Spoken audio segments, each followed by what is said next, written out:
keynote speaker muito especial e nós retomamos agora o nosso conteúdo segmentado no palco B. Agora vamos inspirar o agro do futuro com coragem, valores e sustentabilidade. Convido a todos a acompanharem então agora o conteúdo no palco B. No palco, a mediação fica por conta da secretária de Agricultura e Abastecimento de Bauru, sócia-diretora da Lolha Assessoria, Simone Matheus Pongitori. E ela recebe a companhia dele diretamente de Calgary, no Canadá, o Cavaleiro das Américas, Felipe Massetti Leite. Desejamos a todos um excelente painel. Boa tarde, pessoal. Levanta a mão aí quem está no nosso canal. Bom, esse próximo painel é sobre tipo de solo, divergências climáticas, planejamento, logística, resiliência, foco, persistência, confiança, trabalho em equipe, propósito e fé em Deus. Gente, não estou falando de nenhum típico produtor rural, não. Eu estou falando de Felipe Massetti, o Cavaleiro das Américas. Obrigado demais, Simone. Feliz de estar aqui com você. Obrigado a vocês que estão aqui escutando a gente. Ó, tá chovendo, hein? Pô, agro é bom isso aqui, uma felicidade muito grande para mim estar aqui hoje, podendo ter essa conversa com vocês, dentro do estádio de futebol. Isso aqui é maravilhoso para o nosso agro, para furar a bolha, para a gente levar a verdade da roça para todos os grandes centros. E hoje eu vou contar um pouco da minha história, que eles pediram para não ficar de pé, né, Simone? Então vai ser a primeira palestra que eu vou fazer sentado, eu vou ficar meio nervoso aqui, porque eu falo com emoção, gosto de ficar de pé, dar uns gritos, apito, mas nós vamos sentado mesmo. Eu sou o único brasileiro hoje, a pessoa mais jovem do mundo a cruzar as Américas a cavalo. E como o GAF começou aqui, eu tenho certeza, como todos os as grandes ideias, os grandes projetos, o meu também começou com um sonho. Eu tinha o sonho de sair desde Calgary, no Canadá, e cavalgar até a maior festa do peão da América Latina, a Festa do Peão de Barretos. Quem acha facinho, levanta a mão aí. Ô louco, velho, vocês estão na minha lista de inimigo, hein? Na minha frente eu só tinha que andar 16 mil quilômetros a 3 km por hora e 30 km por dia, cruzar 12 países e algumas das maiores e mais perigosas montanhas do mundo. Mas esse não foi um sonho que nasceu da noite para o dia. Meu nome é Felipe, porque quer dizer um amigo dos cavalos. Antes de eu poder caminhar com as minhas próprias pernas, meu pai já tinha me posto em cima de um cavalo quarto de milha, alazão. Meu pai foi o meu primeiro herói. Eu queria ser um cowboyzão que nem ele, nunca mais esqueço. Meu pai era o meu Ayrton Senna, prova de laço, apartação, cavalgada, eu queria estar do lado do meu pai. E ele não só passou essa paixão pelo campo, pela roça, pelos cavalos para mim, mas esse sonho eu herdei do meu pai também. Quando era criança ele contava a história para mim de vários cavaleiros de longa distância que tinha cruzado o mundo no lombo dos cavalos. E eu não sei por que isso inspirou esse sonho maluco. Eu queria ser que nem esses cavaleiros. Eu queria viajar o mundo a cavalo. Com 9 anos de idade, minha vida mudou drasticamente. Meu pai levou a gente para o Canadá. Eu olhei para ele e falei, é perto de Cuiabá. Não sabia onde que era, como é que nós ia chegar lá. Comecei a jogar hóquei no gelo, comecei a laçar bezerro nos rodeios, mas uma coisa nunca mudou. Essa vontade de um dia fazer a minha cavalgada de longa distância. No último ano de faculdade foi uma coisa muito forte, sabe? Ou eu fazia isso ou eu não fazia nada com a minha vida. É como se toda a célula do meu corpo estava falando, agora é a hora de viver o seu sonho. Eu só tinha um pequeno problema, não tinha nada. Eu não tinha os cavalos, eu não tinha o dinheiro, eu não tinha o know-how, não tinha uma ferradura. Mas foi aí que eu aprendi 3 palavras que mudaram a minha vida. Foco, força e fé. Você quer ou você quer mais ou menos? Planejamento estratégico. Vocês sabem melhor do que eu aqui. É a diferença do sucesso e do fracasso. Para mim era vida ou morte. Eu passei 2 anos dentro desse quarto de guerra. A primeira coisa que eu escrevi lá em cima foi: você não pode morrer.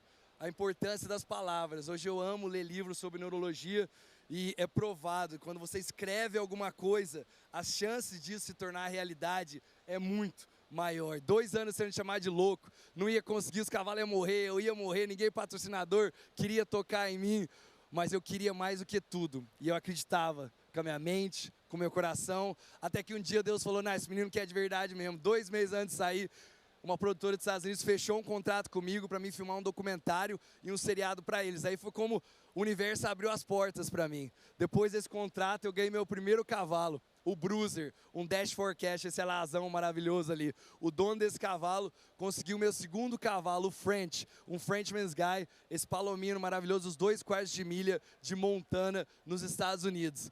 Aí eu tinha tudo que eu precisava para começar, né? E dia 8 de julho eu dei o primeiro passo nesse sonho maluco de 16 mil quilômetros. Agora a gente fala de uma aventura ainda mais corajosa. Um jovem brasileiro deixou o Canadá a caminho do interior de São Paulo domingo passado. Vai atravessar as Américas de norte a sul, Zé. Bom, até aí nada demais, sabia, dona Paula? Mas você precisa ver como ele está fazendo essa travessia.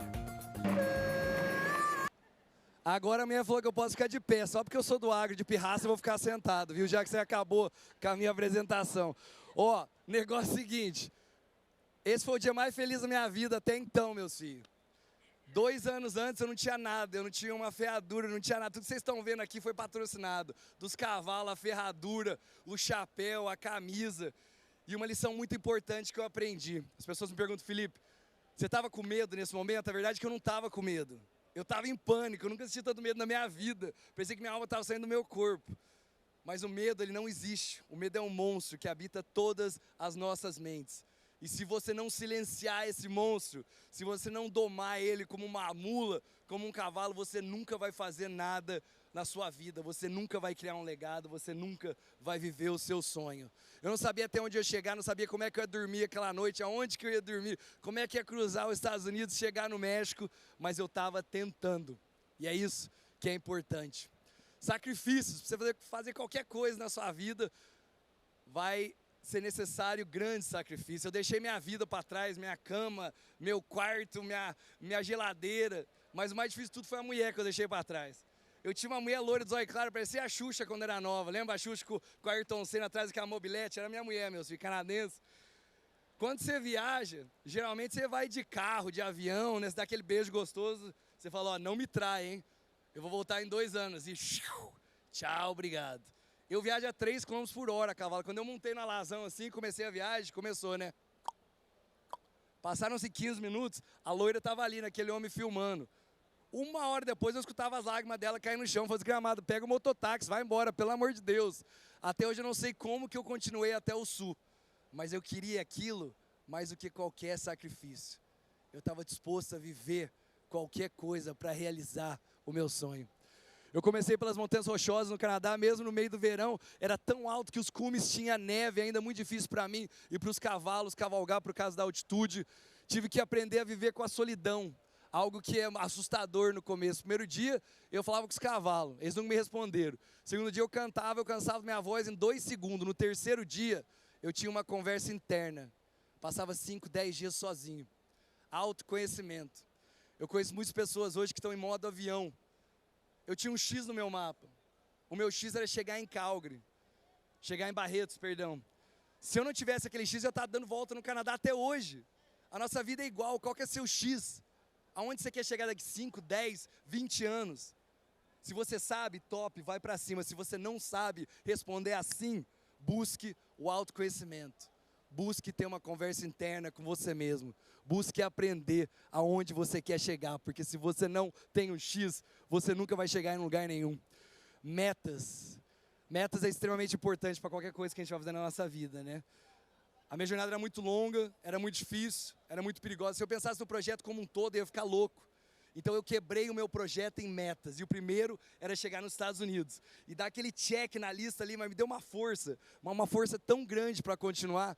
Para entrar nos Estados Unidos, para tirar visto, os caras perguntam a cor da cueca, né? Imagina o meu medo com 2 cavalos, cor de milho, mas acabou sendo a fronteira mais fácil que eu cruzei, porque eu estava entrando em Montana, um estado que tem mais cabeças de gado que pessoas, até a do John Dutton, mas acabou sendo um estado muito difícil de cruzar também pelos animais selvagens.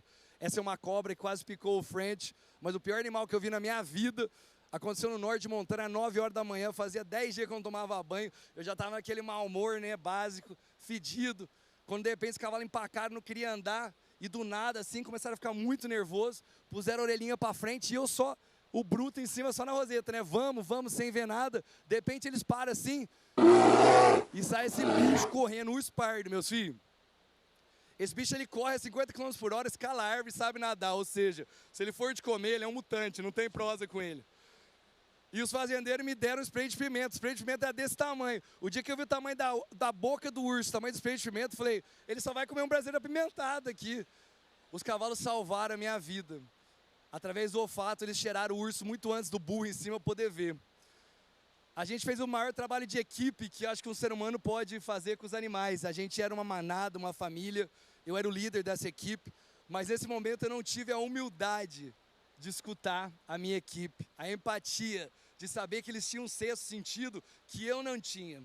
E eu levo isso muito para a minha vida hoje. Primeiro que sozinho a gente não faz nada. Segundo que para você ser um bom líder, para você participar de uma equipe, você tem que aprender a escutar a sua equipe e ter humildade de saber que tem pessoas que têm ensinamentos que você não tem. A outra parte da minha equipe eram as pessoas locais. Eu vou falar muito aqui sobre solidariedade. Quando você faz o que eu fiz, você pede pouso a cada 30 quilômetros. Eu andei mais de 27 mil, ninguém nunca negou um pouso para mim. Os índios americanos me deram um cavalo, um Mustang. Esse palomino que você está vendo aqui do seu lado direito, o Dude, um cavalo que acabou me ajudando muito pela rusticidade dele. Com esses 3 cavalos eu entrei no México. O México foi um país de muita solidariedade. As pessoas me paravam lá da estrada para me dar tequila, cerveja, tacos. Tinha gente que cavalgava comigo quase todo dia. Tinha dia que 7, 10 pessoas me acompanhavam. E teve um dia que 1000 cavaleiros e amazonas arriaram seus cavalos e andaram o dia inteirinho comigo. Teve uma família na Guatemala que me recebeu, eles tinham um frango que eles estavam guardando para o Natal. O dia que eu dormi na casa deles, eles sacrificaram esse frango para me dar de comer. As pessoas são boas, 99,9% das pessoas é igual a gente aqui. Pessoas que querem amar e ser amado. E eu fui carregado de roça em roça, de fazenda em fazenda. Isso, acho que é um dos maiores tesouros que a gente tem no agro. Essa solidariedade de ajudar o próximo. Mas não foi só um mar de rosas não, meus filhos. Na América Central eu tive que fazer amizade com os narcotraficantes. Poder do networking. Networking salvou minha vida, meus filhos. Criança de 9 anos carregando arma, AK-47, zoológico dentro da casa dos homens. Acabei vendo 2 pessoas mortas por tiro, mas o pior momento da minha vida veio na capital de Honduras, Tegucigalpa. Eu estava falando com a minha família uma noite quando eu comecei a escutar isso bem para fora da minha janela.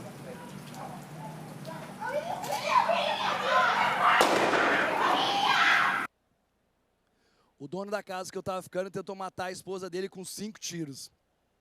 Eu não sabia se ele tinha matado ela, não sabia se ele ia vir me matar. Eu era a única pessoa que estava presenciando aquilo naquele momento. Por que eu conto isso para vocês? Porque em algum momento o seu sonho, o seu propósito, o seu projeto vai se tornar um pesadelo. Isso não é um filme da Disney. Isso é vida real. Mas eu dou graças a Deus todo dia que eu vim da roça, meus filhos. Porque quando você cresce na roça, quando você nasce na roça, trabalha com animal, com terra, você aprende que desistir não é uma opção. Não por palavras, mas observando as pessoas mais velhas trabalharem. Seus pais, seus avós, sua mãe, através do trabalho árduo deles. Você aprende que não tem fim de semana, não tem feriado, não existe desistir. E é por isso que eu arriei meus cavalos e a gente continuou. Depois de 8 pares de bota, essa bota está no Museu do Canadá hoje. Mais de 300 ferraduras, sou o cowboy mais sortudo do mundo. E 803 dias dormindo nessa barraca fedida em cima do cargueiro dos cavalos. Eu perdi minha bunda na viagem, hoje eu não tenho mais bunda. A gente chegou no nosso Brasil brasileiro. Esse foi o maior momento de déjà vu na minha vida. Corumbá, Mato Grosso do Sul. Quando eu vi o Brasil pelas orelhas dos meus cavalos, assim, aquela bandeira atrás de mim, eu falei, gente, eu já vivi isso 500 mil vezes. Parece que eu já estive nesse momento, nesse lugar. Vocês já tiveram essa sensação que você fala, eu já vivi isso, e eu já tinha vivido isso. Aqui, ó, e aqui. Quando tinha tiro passando, quando eu estava passando fome, sede, medo, no meio do deserto, perdido, eu estava aqui, ó, com a minha base, com a coisa mais importante do mundo. Eu estava no Brasil com a minha família, o amor da minha mãe, o carinho do meu pai. Você sabia que existem estudos neurológicos que provam que o seu cérebro não consegue diferenciar entre algo que você imaginou e algo que você viveu de verdade? Os signos que são enviados para o seu cérebro são o mesmo. Olha o poder disso, você consegue moldar o seu futuro através do seu pensamento, seja ele negativo ou positivo. Eu pensei tanto, eu estive tanto com a minha família naqueles momentos difíceis, que o universo conspirou e a gente conseguiu chegar. Depois de 3 meses do Brasil, nós chegamos num barretão velho falado. 30 mil pessoas ao meu redor, eu com os meus filhos, o French, o Bruiser e o Dude, mostrando que com vontade, com garra, com foco, com perseverança, absolutamente nada é impossível, que todo mundo falou que a gente não ia conseguir. Os caras me tiraram lá de dentro, me levaram para conhecer a minha estátua, fizeram um monumento meu dos cavalos. E é muito engraçado que tinha um stand lá, o pessoal conheceu os cavalos de verdade, falar comigo, conhecer a estátua. E um dia um menininho chegou em mim e falou: ô moça, aquele lá é você em cima do cavalo? Eu falei: rapaz, então sou eu, que loucura, né? Ele falou: eu achei que só fazia estátua de gente morta. Falei: que menino inteligente. Então vou dar uma lição de casa aqui para vocês. Tem uma coisa que eu aprendi nessa viagem, é que o ontem já passou.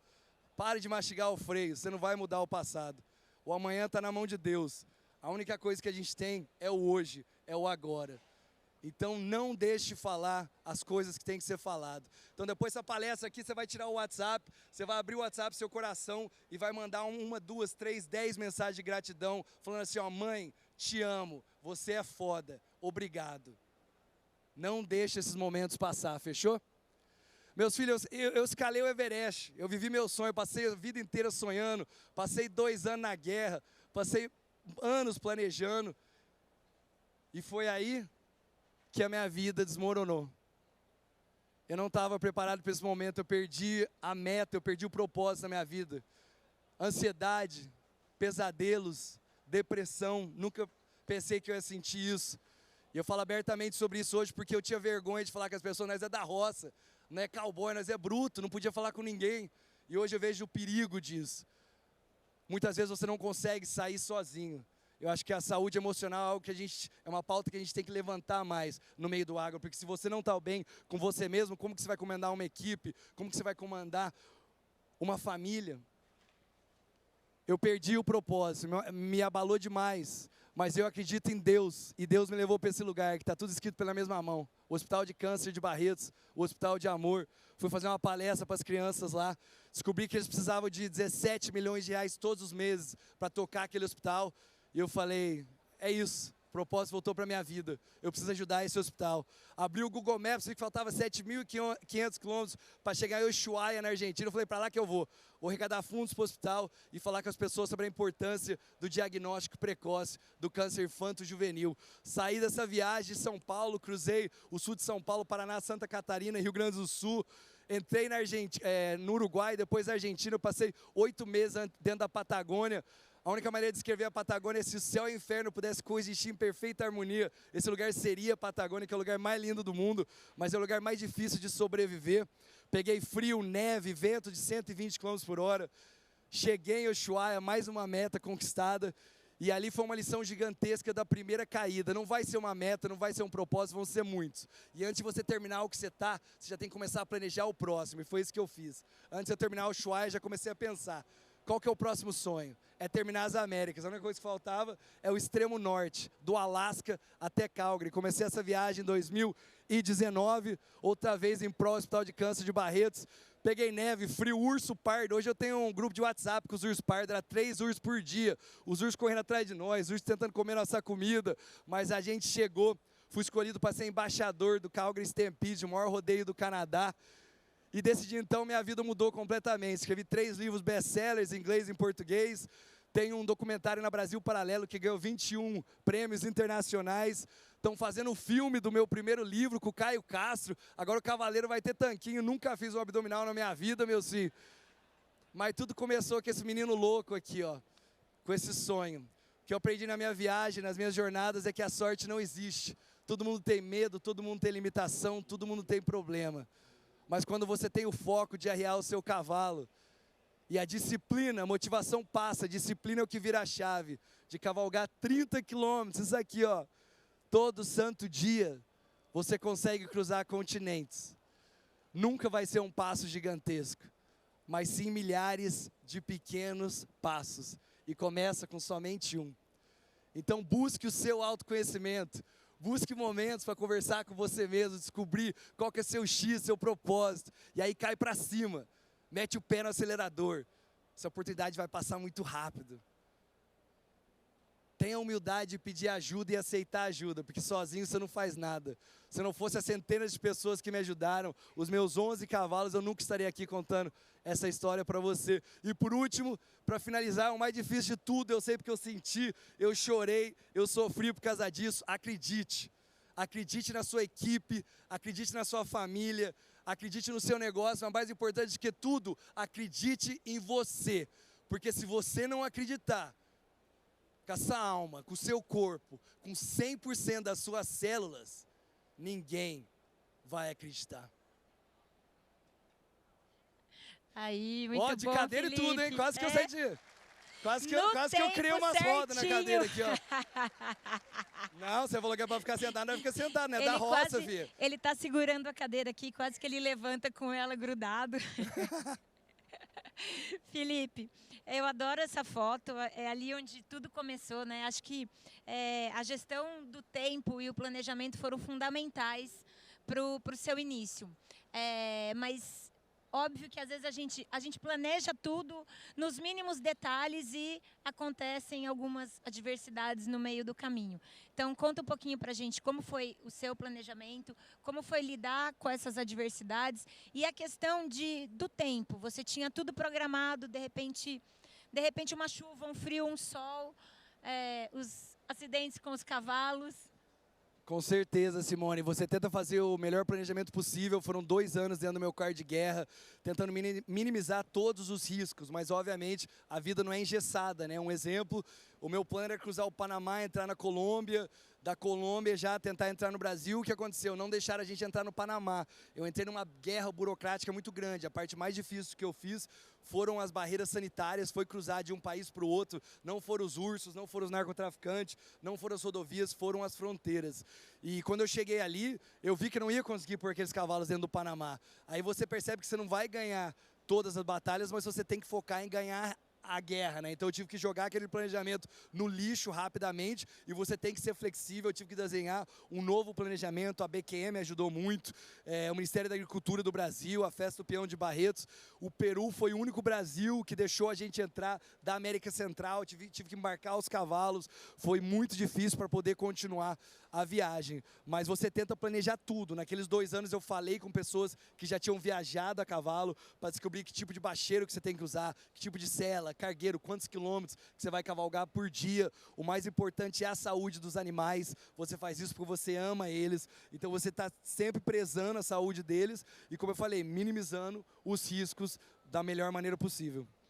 Eu ia te perguntar dos animais, que também foram outras situações que ocorreram com eles que você teve alguns atrasos, mas o que me encantou em toda a sua história é que o tempo todo você esteve preocupado com seus animais, o tempo todo você cuidou da segurança e do bem-estar deles. Até você fala que eles comiam primeiro do que você, né? Isso foi uma coisa que todos os cavaleiros de longa distância que eu falei... E outra, você não tem que reinventar a roda, né? Acho que muitas pessoas perguntam pra mim, eu tenho um sonho, eu quero fazer um negócio, mas eu não consigo, como é que eu faço? Fala, filha, é fácil, você pega 10 pessoas que fez o que você quer fazer, de sucesso, estuda a vida deles e copia e faz igual. Busque mentores que já fizeram o que você vai fazer. E esse Cavaleiros de Longa Distância, uma das mulheres falou, deixa eu ver sua barriga. Se tivesse barriguinha, eu não ia deixar você fazer a viagem. Falou, pô, o cavalo vai te carregar o dia inteiro, você tem que estar no melhor físico possível, tá certo. Já viu um jockey gordo? E a outra é, você só come depois que os cavalos comem, você só toma água depois deles. É uma sinergia muito grande, é uma conexão muito grande, eles se tornam seus filhos. A conexão que eu tive com esses animais, eu acho que poucos seres humanos vão ter, porque eu vivia 24 horas por dia com eles, acordava lá deles, eu roncava com eles, eu comia com eles, eu passava perrengue com eles.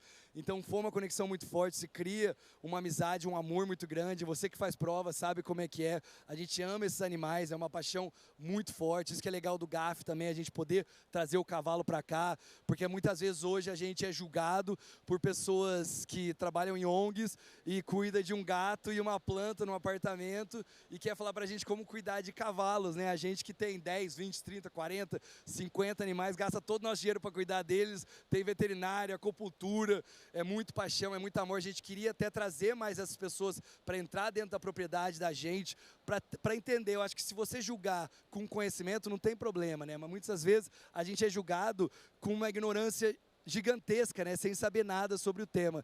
E é muita paixão, como a minha viagem, vocês também que faz as provas, é a mesma coisa, né? Não, exatamente. As pessoas julgam sem saber absolutamente o que a gente faz, né? Nas suas andanças, né? Você entrou em muitas cidades, conheceu vários países. Teve algum, especialmente, assim, que a cultura te chamou mais atenção? Ah, tem muitos. Uma das partes mais lindas do que eu fiz foi a cultura que eu carrego dentro de mim, né? Você viaja a 3 km por hora, imagina. Eu demorei quase 9 meses para cruzar o México. Quando eu cheguei ao final, eu era um mexicano mais cabrão, no pinche pendejo. Você fala como eles, você escuta a música deles. Já comi urso, já comi alce, já comi porquinho da Índia. Mas eu acho que se eu tivesse que escolher assim, uma cultura que foi muito impactante, é da Argentina. Eu sou apaixonado pela cultura... Isso é suspeito. Eu sou suspeito, né? Eu não contei na palestra pra vocês que eles me deram uma situação meio difícil, né? Porque, imagina, você contar 27 mil quilômetros em 15 minutos é quase impossível, né? Então agora conta o que aconteceu na Argentina. Na Argentina eu conheci minha esposa. Os pais dela fizeram o maior erro do mundo, me deram pouso, eu roubei a filha dos fazendeiros e levei comigo a Clara, mudou minha vida, casei com ela agora em março. Mas a cultura da Argentina, o resgate da cultura do cavalo, os gaúchos, toda a cultura do rodeio deles, né, da tradição que eles têm lá, do cavalo crioulo, das festas equestres, é uma coisa maravilhosa. Me apaixonei pela comida, por essa cultura deles de preservar, como o Rio Grande do Sul também faz um trabalho maravilhoso. Cada cidade que você chega tem 5 CTG. O povo tá no meio do churrasco, de repente um cara levanta e começa a declamar um poema. Você fala, cara, onde que eu tô? A cultura deles é maravilhosa, o Uruguai é igual, a Argentina, mas a Argentina mora no meu coração, ali a Patagônia é lindo. A cultura faz toda a diferença, né? É o que move a gente, são os nossos propósitos, os nossos valores, eles são todos em volta da nossa cultura. Demais. E outra parte muito interessante que eu fiz também é quando você entra em fazendas, em roças, em ranchos, nesses 12 países, você vê que o cavalo, o boi, o agro, ele é um idioma universal. Né? Você pega o cowboy, você pega o vaqueiro ali da América Central, você pega o charro do México, você pega o gaúcho do Sul. A gente veste totalmente diferente, os cavalos, a raça do cavalo é diferente, mas o propósito é o mesmo. É amar os cavalos, ser guardiões da terra, é acordar cedo, trabalhar arduamente, dormir tarde. E essas portas foram abertas por essas culturas do cavalo, do agro. Eu me sinto assim... abençoado por Deus, por poder ter entrado nessas propriedades rurais, nessas 12 nações, porque hoje eu vi o agro nas Américas de uma maneira que poucas pessoas vão ter a oportunidade de ver, e de novo, graças aos meus cavalos. As pessoas, eles queriam ajudar o French, o Bruce e o Dude, o narcotraficante, o fazendeiro, o político, e aí no momento que eles ajudavam os cavalos, eles conheciam o Felipe e eles ajudavam o Felipe também. Em primeiro os cavalos, fantástico. Sempre. Ô Felipe, você passou, foram 3 jornadas, né? Você podia ter terminado essa jornada e falado, pronto, consegui, agora parei. Mas você foi em busca de mostrar para as pessoas e de mostrar para todo mundo o que você viveu e como você pode melhorar a vida das pessoas através da sua experiência. Em que momento você percebeu que a sua história podia fazer essa diferença na vida das pessoas? Isso é também uma bênção de Deus. Hoje, desde o começo, eu recebia muitas mensagens, sabe, de pessoas que estavam ali seguindo a viagem, sabe aquela frase que fala, você não pode desistir, alguém pode estar se espelhando em você, pode estar olhando você. Isso é muito verdade para todos nós que estamos aqui. Às vezes você não entende do grau de importância do que você está fazendo. Às vezes um sobrinho, uma sobrinha, um filho, uma nora, alguém está te olhando ali, e é por isso que a gente não pode desistir, né? Então eu recebia muita mensagem de pessoas, pô Felipe, eu tinha medo de mudar de emprego, mas eu vi o que você fez, e pô Roseta, mudei de emprego, troquei minha vida, estou super feliz, fiz uma faculdade. Hoje tem um menino que é o Pedro Berranteiro.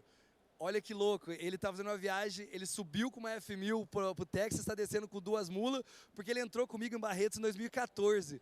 A minha história, a minha viagem mudou a vida desse menino. Então eu tenho isso muito em mente, sempre quis levar isso e mostrar para as pessoas. Eu acho que a gente vive hoje num mundo que às vezes a gente acha que o sonho não é possível, a gente não vai ser capaz, mas eu acho que a minha história mostra que sim, você é capaz, através do documentário, através do livro, através da viagem. Felipe, bom, Eu te falei que o meu filho também chama Felipe por ser o amigo dos cavalos. E eu acompanhei, vi todo o seu livro, vi o documentário, li os livros. E todo tempo eu ficava pensando, meu Deus, e a mãe desse menino? Como estava a mãe desse menino? Aí eu quero que você conte um pouco pra gente a presença da sua família, a importância da sua família e até um momento que eu escutei que você se tornou mais conservador durante a sua jornada. E conta um pouquinho pra gente a importância da sua família. Demais, eu acho que se você quer saber a história de alguém, por que, né, que eu cruzei as Américas a cavalo, por que alguém está na cadeia, você olha a família dessa pessoa, né? Acho que a gente é o espelho dos nossos pais. Eu sou muito grato, eu sou quem eu sou hoje, graças ao meu pai e à minha mãe, que me deram esse amor pelos cavalos, que me deram muitas lições. Eu acho que a nossa educação começa em casa. E minha mãe, cara, imagina, eu tava naquela época, não tinha internet, não tinha Starlink, o Elon Musk ainda não tava dando ré nos foguetes. E você imagina, eu tava no México, eu falava, mãe, eu acho que eu vou chegar na próxima cidade em 6 dias. Passava 7, 8 dias, eu não sabia se eu tava vivo, se tava morto, aonde que eu tava, e ela nunca falou pra mim não fazer essa jornada. Meu pai e minha mãe sempre me apoiaram, acima de tudo. Meu pai andou comigo 3 meses no México, minha mãe veio andar comigo na Nicarágua. Minha mãe é muito ansiosa, a primeira coisa que ela falou, eu pus a cena do cavalo, né? Um dia ela aguentou. Ela falou, você viaja devagar assim? Eu falei, você acha que eu tava galopando pelas Américas? Eu não passo 3 km por hora. Mas a minha família fez muito parte e eu descobri Deus nessa viagem e foi minha fé que me ajudou a finalizar todas essas 3 jornadas. Bom, nosso tempo está acabando. E, para finalizar, vamos falar um pouquinho do que aconteceu aqui hoje. O seu discurso lá no Parque da Água Branca foi muito bonito. Falar da conexão do cavalo, falar o que o cavalo é, o que o cavalo representa para você e o que o cavalo representa para o agro. Então, deixa aí sua mensagem final para a gente. Nada demais, só agradecer aí você por ter feito aí esse painel comigo, agradecer a todos vocês que vieram escutar. O cavalo, tudo que a gente tem aqui hoje na sociedade moderna foi construído no lombo dos cavalos e dos moares. Às vezes a gente esquece isso, né? O cavalo foi o primeiro trator, o cavalo foi o primeiro carro, o cavalo foi o primeiro tanque de guerra. Tem uma frase muito linda que é: talvez o cachorro é o melhor amigo do homem, mas o cavalo ajudou a escrever a história. A história do Brasil, a nossa independência foi declamada perto daqui, né? Por Dom Pedro no lombo de um cavalo. E hoje o que a gente fez aqui, graças à BQM, a Mônica que está ali com a gente, o Gabriel, toda a equipe da BQM, muitas pessoas aí engajados para poder fazer isso, trazer o cavalo de volta para São Paulo, para um grande centro, mostrar nossa paixão, mostrar que o cavalo é o agro, sim, faz parte do agro, é uma coisa maravilhosa.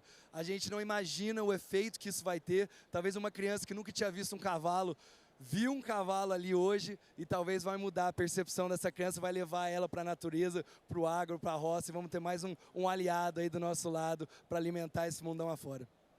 É isso aí, gente. Agradeço aí todo mundo que está escutando. Foi curtinho, né, Felipe? Ele contou rapidinho os 8 anos.